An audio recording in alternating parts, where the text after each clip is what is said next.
Hello everyone, welcome to our YouTube channel DN Academy. Today we will discuss about intersection of sets. आज हम लोग देखते हैं intersection of sets क्या होता है, इसकी प्रॉपर्टीज़ क्या होती है. ओके, स्टार्ट करते हैं intersection of the set. Intersection of set ये बताता है कि किन्हीं दो या दो से ज़्यादा जो सेट्स होते हैं इनमें कौन कौन से कॉमन एलिमेंट्स होते हैं. इंटरसेक्शन कॉमन एलिमेंट्स को रिप्रेजेंट करता है. दो या दो से ज़्यादा, मोर देन टू सेट्स के कॉमन एलिमेंट्स को रिप्रेजेंट करता है. The intersection of set A and B it's the set होता है of all elements which are common to both A and B. जो ए एंड बी सेट्स में common elements होते हैं वो इंटरसेक्शन ऑफ सेट होता है. ओके, इंटरसेक्शन ऑफ सेट को किस सिंबल से रिप्रेजेंट करते हैं, तो इंटरसेक्शन ऑफ सेट्स को इस तरह से हम लोग रिप्रेजेंट करते हैं. एक एग्जाम्पल के थ्रू समझते हैं हम लोग क्या होता है intersection of set. So suppose x कोई सेट है जिसमें एलिमेंट्स हैं ए कॉमा बी.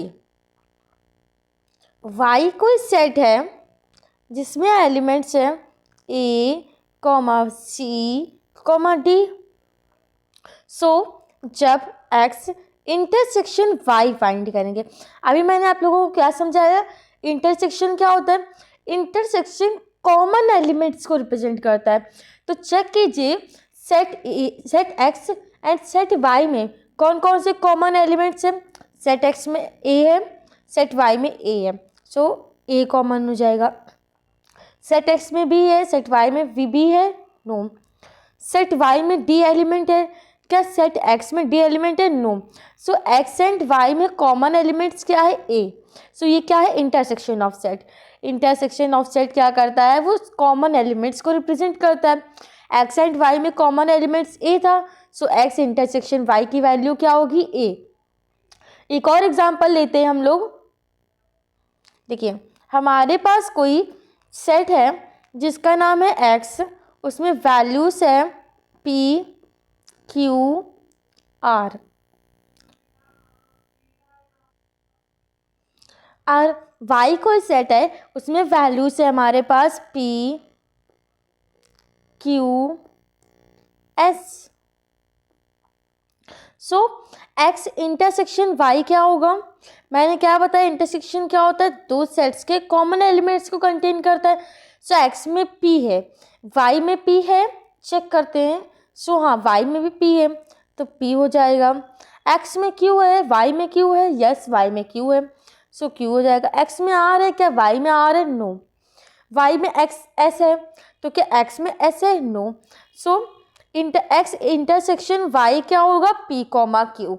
क्यों पी कॉमा क्यू होगा, क्योंकि ये दोनों के कॉमन एलिमेंट्स को रिप्रेजेंट करेगा. कॉमन एलिमेंट्स कौन कौन से हैं, पी कॉमा क्यू. सो एक्स इंटरसेक्शन वाई की वैल्यू क्या होगी, पी कॉमा क्यू. इंटरसेक्शन क्या होता है, the intersection of set A and set B is the set of all elements. Set होता है ऑल एलिमेंट्स का जो कॉमन होते हैं दोनों सेट्स में, वो होता है इंटरसेक्शन ऑफ सेट. इसको रिप्रेजेंट करते हैं कुछ इस तरह से. ओके, चलिए नेक्स्ट देखते हैं इंटरसेक्शन ऑफ थ्री सेट.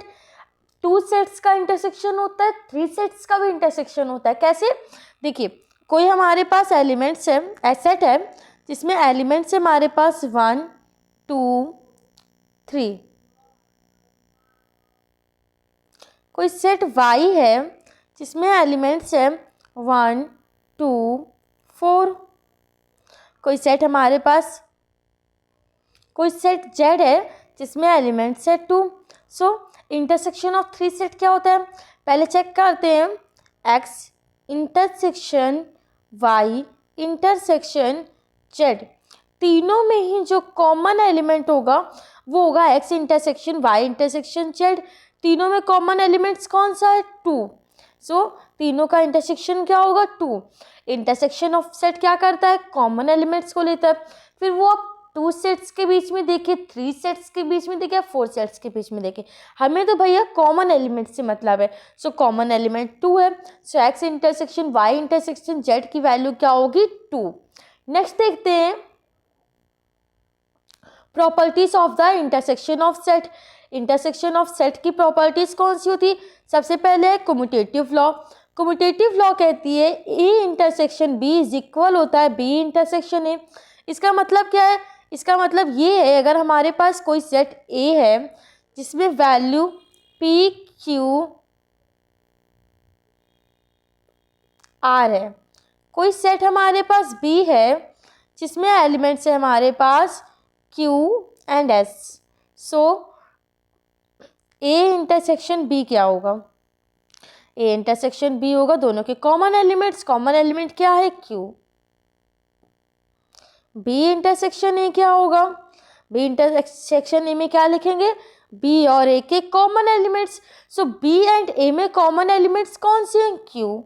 सो देखिए ये बात ट्रू हो गई कि A intersection B is equal B intersection A होता है, दोनों में एक क्यू आ रहा है, so it's true A intersection B is equal B intersection A.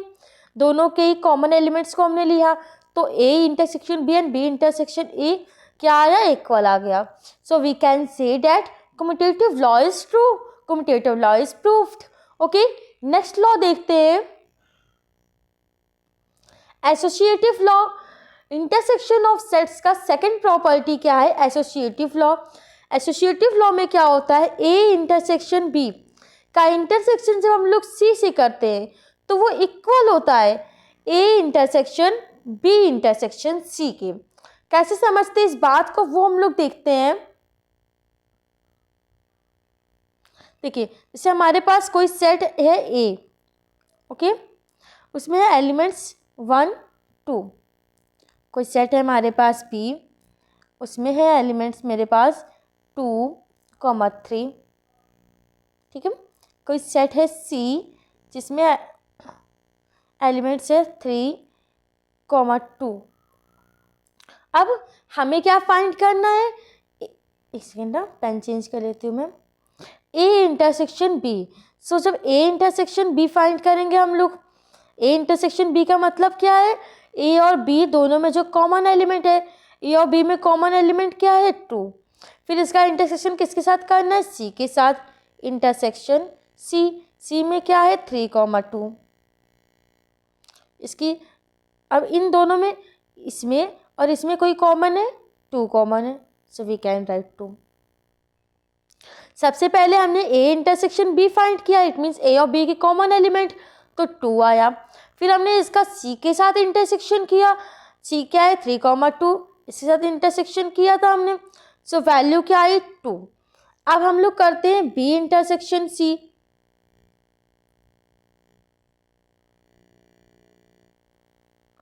B intersection C, it means B और सी में जो कॉमन एलिमेंट्स है, अरे वाह, बी और सी में तो 2 3 दोनों ही कॉमन एलिमेंट्स हैं, ठीक है।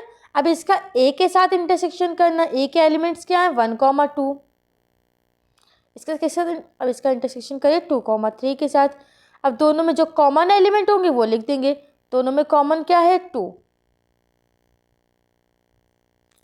सो देखिए हमने ए इंटरसेक्शन बी का इंटरसेक्शन सी के साथ किया, सो वैल्यू आई 2। ए का इंटरसेक्शन बी इंटरसेक्शन सी के साथ किया, तब भी वैल्यू 2 आई। दोनों में similar values I, it means associative law proof हुआ। हमने ए इंटरसेक्शन बी किया, ए और बी के कॉमन एलिमेंट्स लिए, 2 आया, ठीक है। फिर इसका इंटरसेक्शन सी के एलिमेंट्स के साथ किया, कॉमन किया तो 2 आया। फिर बी इंटरसेक्शन सी फाइंड करना था, बी इंटरसेक्शन सी दोनों के कॉमन एलिमेंट के लिए 2 3 आया।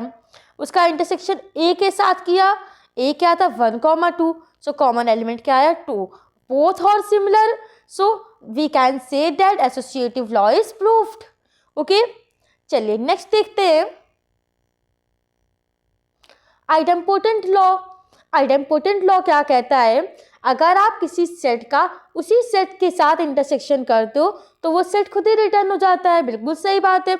अगर किसी सेट का आप उसी के साथ इंटरसेक्शन करोगे तो कोई दूसरा सेट तो नहीं प्रकट हो जाएगा कि भैया कोई नया सेट प्रकट हो गया, वही सेट वापस आएगा ना। सो वही कहता है, एग्जाम्पल के थ्रू समझते हैं। कोई सेट ए है हमारे पास, उसमें एलिमेंट्स है हमारे पास 1 2 3।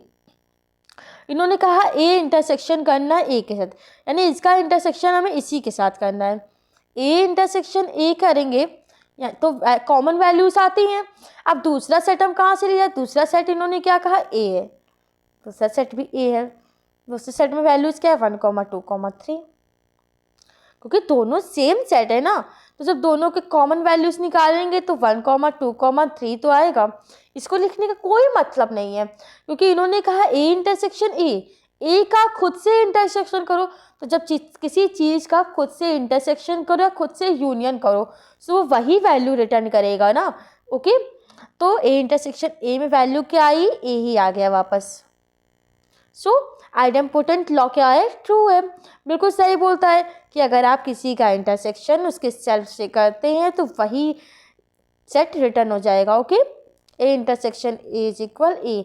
आपको सारी प्रॉपर्टीज अच्छे से आनी चाहिए, चाहे वो associative law, commutative law, idempotent law, कोई भी लॉ हो, आपको सारे लॉ आने चाहिए, क्योंकि इसके बेस पे एग्जाम में आपसे एमसीक्यू टाइप में क्वेश्चंस आते हैं, कॉम्पिटिटिव एग्जाम में तो बहुत से क्वेश्चंस आते हैं इसमें से, इसलिए प्लीज़ आपको सारे लॉ अच्छे से पता होने चाहिए। ओके, चलिए नेक्स्ट देखते हैं डिस्ट्रीब्यूटिव लॉ। नेक्स्ट है हमारे पास डिस्ट्रीब्यूटिव लॉ। डिस्ट्रीब्यूटिव लॉ क्या कहता है, A intersection B union C is equal होता है ए इंटरसेक्शन बी के, फिर इनके यूनियन ए इंटरसेक्शन सी के, यानी ए इंटरसेक्शन बी और ए इंटरसेक्शन सी इन दोनों के यूनियन के इक्वल है A intersection B union C. अरे क्या बोल रही मैम, आप तो मुझे कुछ नहीं समझ में आ रहा। मैं आपको एग्जाम्पल के थ्रू इस बात को समझाती हूँ कैसे होता है। हमारे पास कोई सेट ए है जिसमें एलिमेंट है 1 2, कोई सेट है हमारे पास बी जिसमें एलिमेंट है 2 और 3, कोई सेट है हमारे पास सी जिसमें एलिमेंट है 2 3 4। ओके, इन्होंने क्या कहा, अब जो जैसे जैसे ये लोग कहते हैं, जैसे जैसे क्वेश्चन में गिवन होता है, लॉ कहता है, वैसे वैसे हम लोगों को करना होता है। इन्होंने कहा बी यूनियन सी फाइंड करो, ठीक है, हम बी यूनियन सी फाइंड करते हैं। अच्छा, अभी मैंने आपको प्रीवियस क्लास में बताया है कि यूनियन क्या करता है, यूनियन दोनों सेट्स के सारे एलिमेंट्स को कंटेन करता है। इट मीन्स मुझे बी के भी एलिमेंट्स लिखने हैं, सी के भी एलिमेंट्स लिखने हैं। बी के एलिमेंट्स क्या है 2, 3, सी के एलिमेंट्स क्या है 2, 3, 4। सो हमने बी यूनियन सी फाइंड कर लिया। अब इसने कहा ए के साथ इसका इंटरसेक्शन करो, ए क्या है 1, 2। सो 1, 2 का हमें इसके साथ इंटरसेक्शन करना है 2, 3, 4 के साथ। सो वैल्यू क्या रिटर्न होगी, इंटरसेक्शन क्या करता है, दोनों सेट के कॉमन एलिमेंट को लेता है, तो इन दोनों सेट में कॉमन क्या है 2।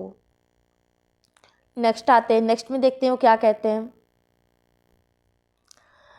ए इंटरसेक्शन बी फाइंड करना है, ए इंटरसेक्शन बी फाइंड करना है।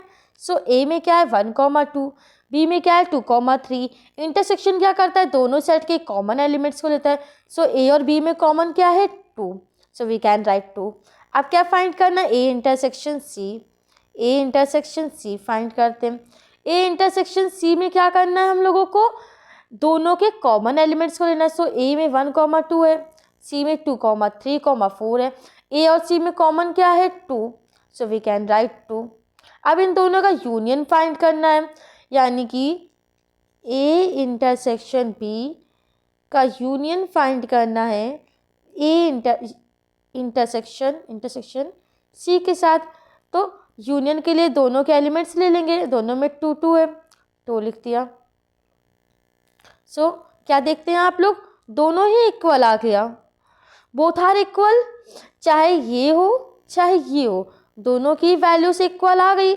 सो we can say that distributive law proofed. कैसे प्रूफ्ड हुआ, हमने सेट लेट कर लिया था कि ए में कोई एलिमेंट्स है 1, 2, बी में एलिमेंट्स है 2, 3, सी में एलिमेंट्स है 2, 3, 4। फिर उन्होंने कहा बी यूनियन सी, हमने बी यूनियन सी फाइंड किया। यूनियन का मतलब दोनों सेट के सारे एलिमेंट्स, बी के एलिमेंट ले लिया 2, 3, सी के एलिमेंट ले लिए 2, 3, 4। फिर इसका इंटरसेक्शन करना है सेट ए के साथ। सेट ए में क्या है 1, 2, इंटरसेक्शन किया। इंटरसेक्शन में क्या करते हैं, दोनों सेट के common elements. So common element क्या मिला 2। इधर आते हैं, इन्होंने कहा ए इंटरसेक्शन बी फाइंड करो। ए इंटरसेक्शन बी फाइंड किया, यानी ए और बी में जो कॉमन है, ए बी में कॉमन क्या है 2। इन्होंने कहा ए इंटरसेक्शन सी फाइंड करो। ए इंटरसेक्शन सी का मतलब ए और सी का कॉमन एलिमेंट 2 है। फिर दोनों का यूनियन, यूनियन मतलब कि सारे एलिमेंट्स को कंटेन कर लेगा। इन दोनों में कौन कौन से एलिमेंट है, 2 को लिख दिया। बोथ आर इक्वल आ गया, दोनों एक दूसरे के इक्वल आ गए, so we can say distributive law proved. इस तरह से हम लोग इंटरसेक्शन ऑफ सेट्स की प्रॉपर्टीज़ को पढ़ते हैं। आपको प्रॉपर्टीज़ अच्छे से आनी चाहिए, प्लीज़ आप लोग अच्छे से प्रॉपर्टीज़ को पढ़िएगा, समझिएगा। आई होप आपको ये वीडियो आपको अच्छी लगी होगा, आपको सारी प्रॉपर्टीज़ अच्छे से समझ में आई होगी। नेक्स्ट लेक्चर में मैंने अब तक जितना भी आपको पढ़ाया है सबके प्रैक्टिस क्वेश्चन कराऊंगी। प्लीज़ वो लेक्चर ज़रूर देखिएगा, उसमें बहुत इंपॉर्टेंट क्वेश्चन हैं, बहुत अच्छे क्वेश्चन मैंने आपके लिए ढूंढे हुए हैं। ठीक है, उन क्वेश्चंस को सॉल्व कीजिएगा। मैं क्वेश्चंस आपको कराऊंगी, लास्ट में मैंने कुछ क्वेश्चंस आपको होमवर्क के लिए भी दूंगी, उन क्वेश्चंस को आप करके लाइएगा। ओके, अगर आपको ये वीडियो अच्छी लगी हो तो प्लीज़ लाइक एंड सब्सक्राइब कीजिए। सब्सक्राइब करना मत भूलिएगा, क्योंकि आपके सब्सक्राइब से मुझे मोटिवेशन मिलता है। Okay, thank you so much, Radhe Radhe. और हाँ, लाइक एंड सब्सक्राइब करे बिना जाना मत। Okay, bye.